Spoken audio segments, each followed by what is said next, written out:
The Spoopy Graveyard. One spoopy night, October's Halloween, two men traveled across a gloomy scene. It was indeed a really spoopy sight, and it looked even spoopier that night.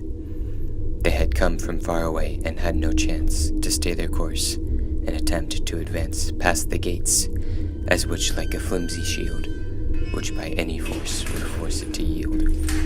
As the two stepped through the gate to enter, they had found themselves at the dark center of the spookiest thing they'd ever seen, when suddenly darker became the scene. Then they heard a voice that spake one word, "Yeet," which caused them to leap straight off their feet. One of the men backed up in a straight line, who then knocked the G off the graveyard sign.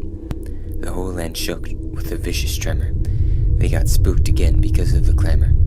Deafening silence took over the place and filled each man with an empty space, as well as a sense of dread and fear that would leave them shook for many a year. The rumbling in the ground just would not cease. They both regretted disturbing the peace of the place they thought was a graveyard, which without the G was then a raveyard. Within the fog some cackling could be heard, and slowly the men's vision became blurred. Holes became apparent across the ground, and out came skeletons with clattering sound. Some held a shield, but each wielded a sword. They quickly grouped together into one giant horde. With death in their eyes, they made their advance, but suddenly they all began to dance. From seemingly nowhere there came a sound that seemed like music, and it shook the ground. The two men found themselves in a great rave. Not one skeleton stayed in their grave. The moonlight turned yellow, blue, then red, and the two men were astonished by the dead. A huge shiny ball arose from the ground that scattered speckles of light all around.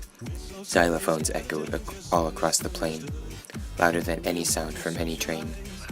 The loudest dubstep they'd ever heard, and the skeletons danced as one giant herd. The ball disappeared, away went the sound, and the skeletons returned to the ground.